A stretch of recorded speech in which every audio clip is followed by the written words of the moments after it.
Hello and welcome to another episode of SPS Spotlight. I'm your host, Azell Cavaan, and we are now full swing into the 2020 school year, remote for all students. I am joined by two parents with me today who have navigated remote education for their families. Each have had their own challenges that they've had to overcome, but they've figured out how to make it work, and they're finding success in their homes for their children remote learning. So please welcome my guests today, Monique Foster, who is the mother of one student. I believe she's in third grade. Yes. And also Rashida Guest, who is the grandmother who has 4 students learning in her home all day, every day. So first of all, ladies, thank you both for being here. Thank you. We're glad to have you. I think I'll start with you, Monique, because you faced some really difficult challenges when you first learned that we were going remote for the whole school year. And so you've had to navigate some of those. So let's just kind of talk about that. But I guess actually before I ask you that one question, I want to ask you both, what was the feeling that you did get when you heard school's going to be remote, at least for the first marking period? What sort of feelings did you have about that as parents and grandparents? Oh no. A little bit of fear and anxiety? Yes, absolutely. I don't think that you were alone in that. So. I kind of took a sigh of relief, being that we've been in the house since March, and I wasn't ready for her to go, although she, being 8, drove me a little batty, but I would rather her be here than out there. So I was relieved to hear that remote learning was going to continue. Good. So some relief. And I don't think you were alone in feeling that either. I think everybody ran the whole gamut. So Monique, let's talk about some of the challenges that you had to overcome just technology-wise and making sure that your daughter would be ready to go. Because you actually live outside of the city, right? Because you're getting services in a shelter. And so you had to make provisions to actually make sure you had a laptop, that the district got a laptop to you. Exactly. That was the first challenge. Forget about the technical part of it all. It's just getting from Palmer, Three Rivers area back to Springfield to even pick up the materials to start remote learning. And that started in the spring when we first went in. So I had that, that was the first challenge. Right. The second challenge was once I got the materials that I needed, I didn't have my own Wi-Fi. So I was sharing the Wi-Fi with the office here. And that was horrible. We're in the dead zone to begin with. Shared Wi-Fi, and nobody really knew what to do as far as remote learning went, because this was our first go at it, Yeah, right. So how are you accessing Wi-Fi now? Well, now, since I've learned, there's a something through Xfinity called Internet Essentials, and it's for low income. So I researched it, and I got my own Wi-Fi for the fall start of school, and that just brought me so much more. Oh goodness, what's the word? It was just easy. Yeah. Once I got that and figured out how to set that all up and get my daughter's computer right, it was easy sailing from there. And then Internet Essentials is something that is available to all Springfield Public School families. If you do not currently have internet access in your home, you can just talk to your school about the Internet Essentials program, because you can see for parents like Monique, it's made all the difference in making sure that the student is able to get online and have good connection. Now, for you, Rashida, you have 4 grandchildren learning at home at one time. What are the different age groups? First grade, second grade, third grade, and 10th grade. You run the gamut. How have you set your home up so that they can all have, a focus area and not be disturbed by the others? Well, when I first started out, as you can hear now that I'm not overseeing them, they're a little bit up and not doing what they should be doing.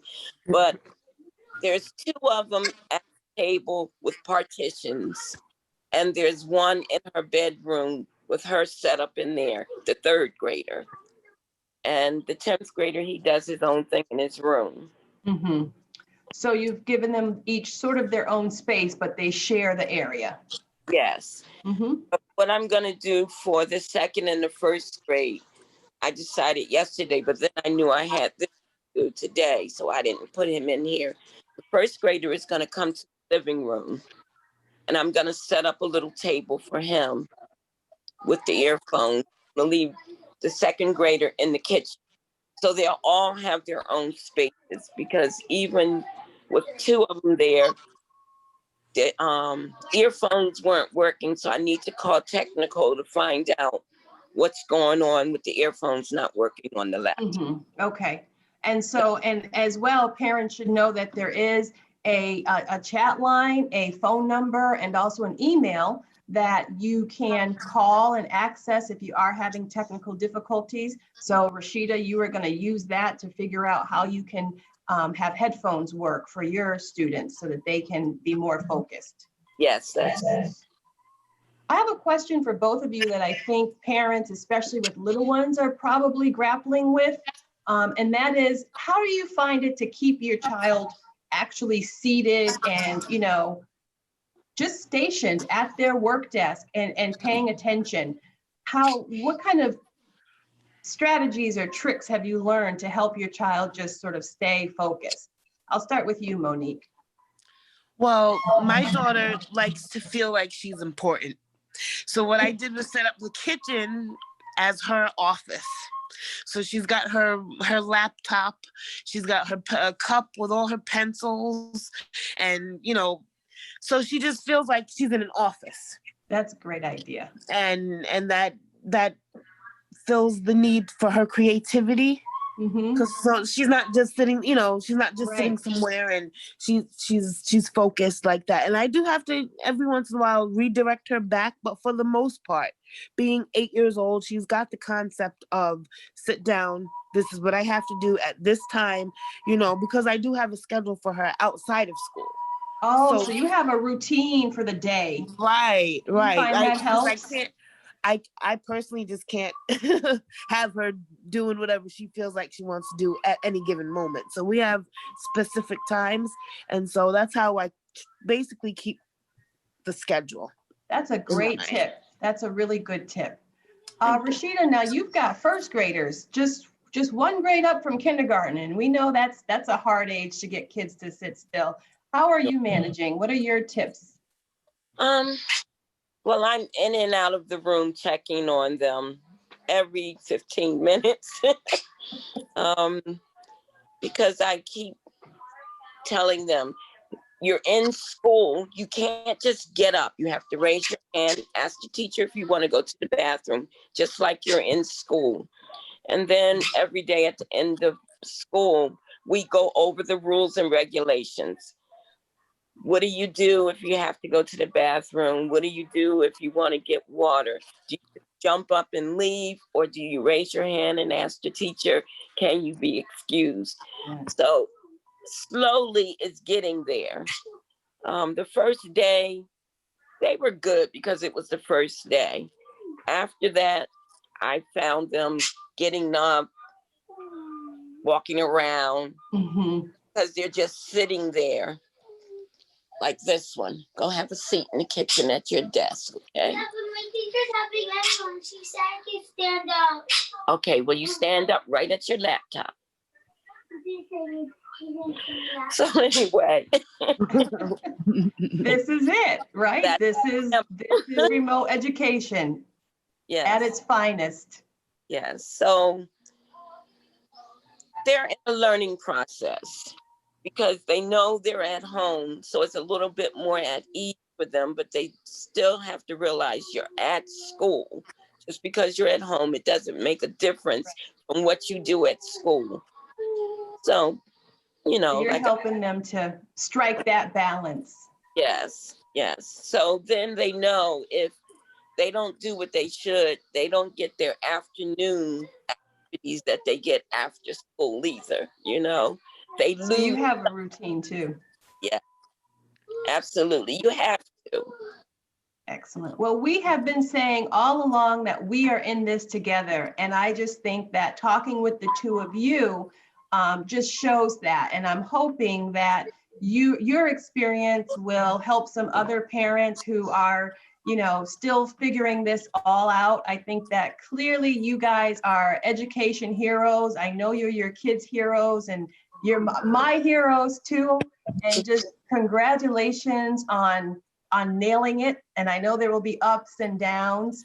But I guess before we leave, I just want to ask you each if you could just give a word of advice to other parents. Monique and Rashida, maybe you could speak specifically to grandparents because there are a lot of grandparents in your role.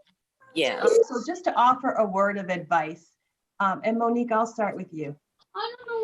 A word of advice to my parents that are struggling: do not give up. This is education. It's very important and it's new to us all. So it's a learning experience for us all. And the one thing that we cannot do is give up. And so no matter what we go through, because I've been through a heck of a lot, no matter what, keep going, keep fighting, we'll get through it. Excellent. Thank you, Monique. Yes. Rashida? And what I've done is I put myself in the place of these children. They've been pulled away from all of their friends, their teachers, and they really miss them. But I reassured them, you're still going to get your education. You'll get to see your friends on your laptop. And you just can't get discouraged. Some days are going to be more discouraging than others, but you keep your head up and the next day is going to be better.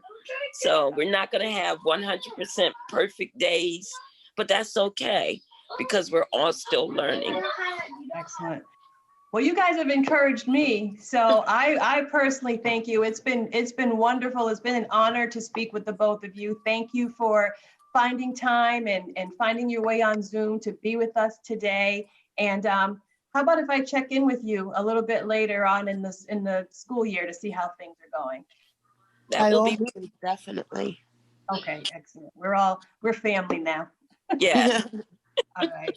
Well, we hope that this episode has been helpful to everyone out there who is doing remote education for the first time ever as we start the school year this year. We're going to be having more episodes like this, so please stay tuned to this channel. You've been watching SPS Spotlight, and I'm Azell Cavaan.